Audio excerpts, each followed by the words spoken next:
about community over clout. It's your boy Dell, today's host. Today we're gonna be at Legacy's Vinyl Shop, Dumbo, Brooklyn. Come on, check us out. Taurus, how you doing, brother? Alright, peace. Good. So we get straight into it.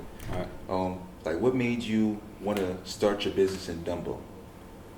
Yeah, so I got two partners, Ali and Barkim, and we just wanted to. Well, actually, there's a place called B-Box Radio around the corner. Okay. That my homegirl Roxanne, I went to high school with. She owns a radio station. Excellent. So that's like on J Street, right? So she told me the prices were good for a little booth. So he's like, yo. So Ali had been wanting to do a record store for like about a year or so for himself. So as I'm trying to tell him like my ideas of how he could do it, and he's receiving it, I was like, yo, well, around the corner you have a booth that's X amount of dollars, and that's like nothing, you know what I mean? I'll jump in there with you, you know? And he was like, cool. Ended up not being able to afford that. They wanted just like too much. They wanted a lot for a little bit, you know what I mean? And but at that point, we already did our research as far as like there's no record stores in the area for miles, and we asked around, and people actually come down to Dumbo that we just didn't know people would come down to Dumbo. It's not this part of Dumbo. And we toyed with the idea. We're doing it in Bed-Stuy on Tompkins, Marcus Garvey, all that. But we couldn't afford that. We want like a storefront. What about this spot in the Junction, Flatbush Junction, only junction that I fully recognize. You know what I'm saying? Familiar with that. Not to be confused with Broadway Junction, the Junction, But we said we don't want to do it, so close to home, because that would bring up a whole nother set of circumstances that we didn't want with this. You know what I mean? So our real estate agent, black woman, Janelle Lewis, took us around the area. We found this. This had a lot of equipment in it from the construction around the corner. They gave us a better price than all the neighborhoods mentioned, right? In a storefront. So it was a no-brainer. This is spot on the Tompkins, near Fulton, but you had to like get buzzed in and all that, and we didn't want to have that experience when people just like be able to walk in whatnot.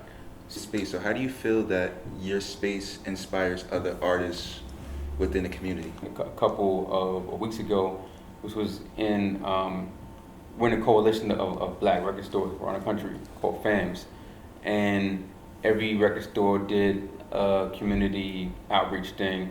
Our thing was we're gonna have some teens in here, talk to them about depression, talk to them about suicide, and obviously giving them tools and such to either help their friends, tools for them to have a voice so they can be helped, and we're just all about community in various ways here, and this is a very big.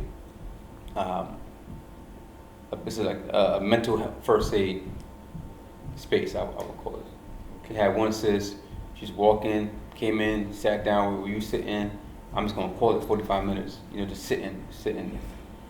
And it wasn't no painting there at that time. We just sitting and walked up to thank you, walked off. You know what I mean? People just come here, and said one cat, 19 years old, said, wow, I never thought I would be see something like this in my life. And I have no idea why he said that, but that's just how he felt. It's a beautiful fucking space that we deserve, you know what I'm saying? Right. That without all the other stuff we gotta deal with, without the pollution, without the other stuff we gotta deal with, and I think our people, from urban setting and from the bottom of the urban setting that some of us call the hood, deserve a place to go, just to breathe a little bit before you gotta go back into the jungle. So we like the oasis in the middle of the jungle. Right. I kind of agree with that because I only seen spaces like this in like movies, like in like Juice, when they was in the record store. So like, how do you feel like history is kind of repeating itself like with vinyls? Yeah, it's coming back. Like it's coming back as far as people's main choice of music. We're told that I think 2 years ago, $450 million vinyl sale. it's not touching downloads and everything yet, right? But that's still a lot of money. That helped us decide, yeah, we can get into this business. Um, I think during the pandemic, people were home more because you look at it from me growing up in a certain era, I was like the 80s, 90s, right? Mm-hmm. The downside of vinyl was I can't take this with me, right? So you got to kind of like record it on tape, get a Walkman, whatever, then you get the CD player and all that, right? So that's because we want to go. We got hit on the bus, whatever it is we was doing. So now everybody excited, right? And the phone being like kind of like the update of the Walkman Mm-hmm. is like I don't need my phone to listen to music right now because I'm home. Right. So now I can listen to it in another form, not even have my phone. You know what I'm saying? And I think people might have also been digitaled out a little bit, right? And so with vinyl, it's again, mental health first aid because it sits you down. You gotta sit down at least for a second. You know what I mean? Or lay down. You have to be still, right? And you have to be attentive to it because after 6 songs, whatever, you gotta go and turn it over, or you're gonna ruin something. So it demands your attention, like kind of like a pet type of thing. So it came back, and then also there's a whole generation that didn't grow up on it. So if anybody, people in the maybe early 40s down to 30s, chances are, unless they like super, hip hopped out or super is into that type of audio culture, they're not gonna have a record player in their house. So people in their 20s, in the teens, their children is not even gonna know what that is because it didn't belong to their parents. Their parents is more talking about that CD. Oh, you don't know about the CDs? We had the CDs back then, or we had the cassettes back then. I'm born in '77, so my family had record players, right? So now you have people in their 20s and teens like, well, this is my stuff. Like, this don't belong to my parents. Therefore, this is cool. You know what I'm saying? You might have a 20-year-old show his parents something. And I'm like, oh yeah, your grandmother got that. I remember that. Oh, you got that's fun, that's cute. And it's worth. You know what I mean? So it makes it more trendy. So now you have a lot of new music coming out on vinyl and new turntables that look trendy and everything, trying to get a young audience because it's back and record players really is a fascinating piece of technology to be invented over 100 years ago to have music recorded into little lines, right? To record grooves on the vinyl, and then a diamond tip needle plays it like that. That's amazing that they did it 100 years ago. You know what I'm saying? And it still works, and it hasn't been updated like that. Like having a record store has like impacted our culture and history as a people. Oh, not my record store. Oh, okay. Not just like record stores in general. Yes. I ain't done it yet, but yes, record stores. I mean, Sure. Record stores is like the barber shop and the church and the hair salon. Record stores is, or used to be, just a gathering spot where people can just talk about what's going on in the community. Records, very personal thing. You're taking it into your home, right? And you get to find out what you might listen to, after a long day, something like that. It's not like really, we have right now is thousands or maybe millions, I don't know, of songs out there. Hard to cut through all the noise and find what you like. So the record store you come through, and you find new things, or you remember old things. And yes, it's a very, very community-based thing. It used to be. I can only speak about the Black and Brown community because that's what I know. There used to be a record store, I'm gonna say every other block, it felt like, and there was no competition. Everybody did their own thing. Maybe because I used to live right close to Ocean Avenue, but that's how it was. There's one up until you in Flatbush, and there's one over here, there's one over there, and that all taken away. A lot of black-owned record stores were priced out of the game by distributors and by big companies. There's a lot, even now, there's a lot of minimum requirements that a lot of independent record stores aren't able to meet, so they don't get certain records. There's some people who they might even answer the phone for,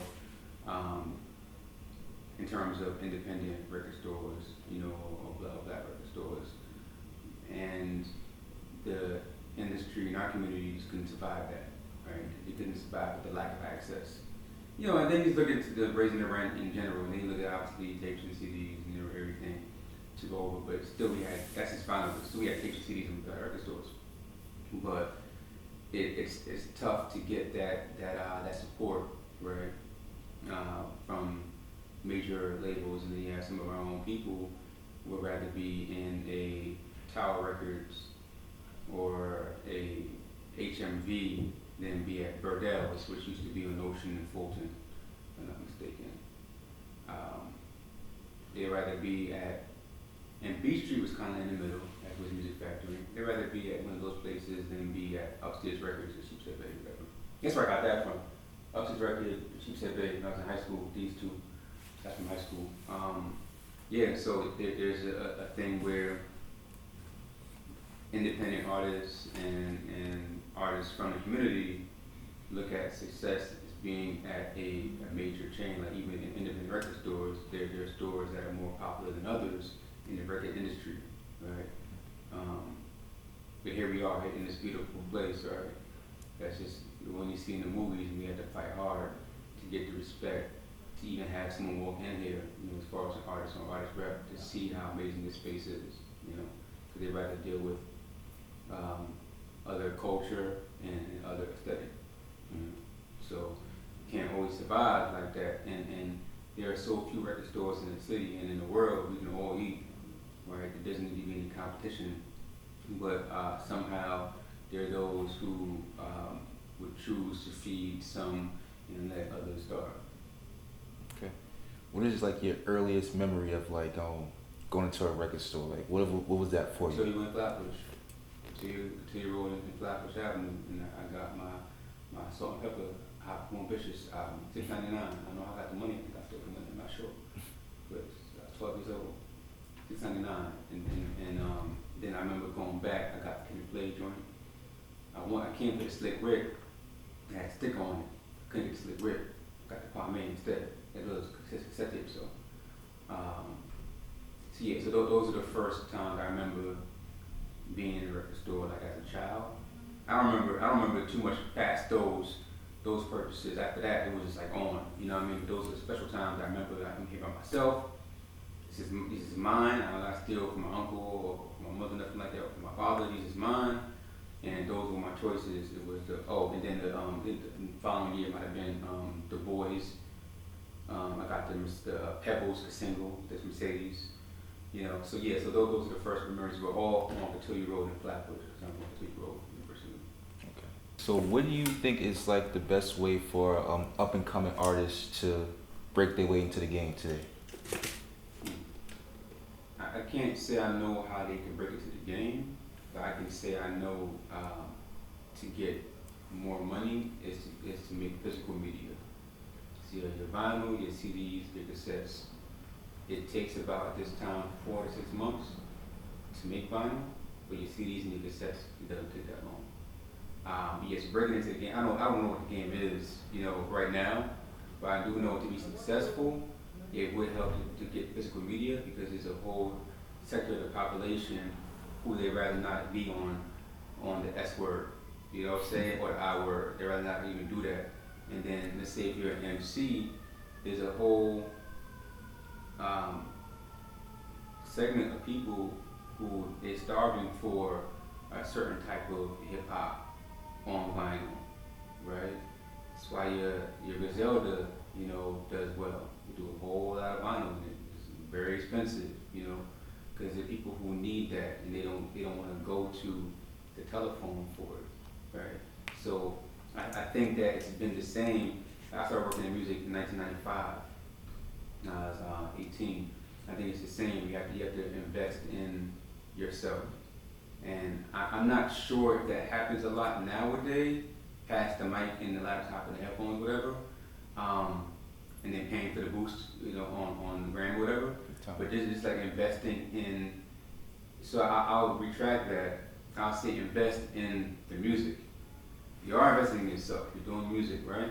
But investing in the actual music means now you have the music, put money behind the music, and I feel like that's physical media, and then it'll pay off. If you only sell 50 records, right? 50 records at $20 a pop, or $25 a pop, you're gonna get some bread, and you might not see that with streaming through your shows and all that type of stuff like that, whatever. But even with physical media, it brings the autograph back, right? Most of these are autograph, right? So back in the day, you go around with a picture or a piece of paper, you sign my whatever, but this it also brings that, right? So this fan engagement. So you're taking a piece of this artist home with you, as opposed to the phone, you know, or the laptop. Sometimes it's like, yo, all right, I heard that song a million times already, and that might even get deleted. You know what I'm saying? Or there's that time, so it's kind of like trying to get that space, like, you know. So it's kind of like when it's in your home, it's in your home, and it's a part of you, and that builds a more loyal fan. That's how I see it, with more loyal fan, because they see you every day, they thumb you do it. You're always, you know, it's like having a poster in the house, right? So you just need to invest in the music. You know, that's how I see it. Okay. And the name Legacy, why Legacy, and what is your legacy for the store? Like, what do you plan to leave behind with the culture? So my partner, Kim, came with Legacy. 3 of us, we had the assignment to come the next day to have ideas for the name. Ali and I had names. Kim said, I got Legacy. That's his voice, Legacy. So I was like, that's it. So Legacy just pretty much is about what you're leaving behind. You know, what's going to be your footprint, right? What's your footprint? Your fingerprint, right? So like with Legacy, we want to leave behind. It's a good question. I'm just gonna say beauty. It's beauty. They're better answers today. My answer is just leaving behind beauty, because also like this space isn't just the space, right? If you look around the space, you have just family and community, and you know, mostly people who are dead, and we're from Crown Heights, Flatbush, Fort Greene, and Eastchester projects. Right? So like, for us to be beautiful is revolutionary in itself. So if this was, you know, something that was owned by someone who is not from, you know, my culture, right, or ethnicity, it would still be celebrated, right? Because it's physically, this is a very nice space. It's a very good idea, right? But the fact that you come in and you see us, like here, you know what I'm saying? Like it's a whole different vibe. It's a whole different vibe. That's what makes it even more special. So we hope to let people know, like, yo, you don't got to do things just one way. We were gonna do like a few crates of records in like a, you know, in a closet type of space, whatever. You know, before it was like, no, we don't gotta do it the regular way. We don't gotta do it. We're definitely not bound to our community, right? We're not, you know, there are those who hold down the fort, and there are those who go out and scout, right? And then each people, you know, is important. So you have like, if you're empire building, you gotta push past the boundaries. And I feel like we need to know that we can have every square inch, right, of this planet Earth, definitely of our city. Every square inch. There should be nowhere that we are not, right? And I'm just gonna say people from the neighborhoods where people die a lot, right? We shouldn't be boxed in to that area. There should be some that it's like pollen, right? Cross-pollination. You plant your seeds in your garden, right? But then, you know, the pollen's gonna fly around, and there might be sunflowers like around the corner that you didn't even plant. So we the sunflowers. I just want to thank you guys for tuning in to Community Over Clout. Hear how we highlight Black-owned businesses. Stay tuned for our next episode.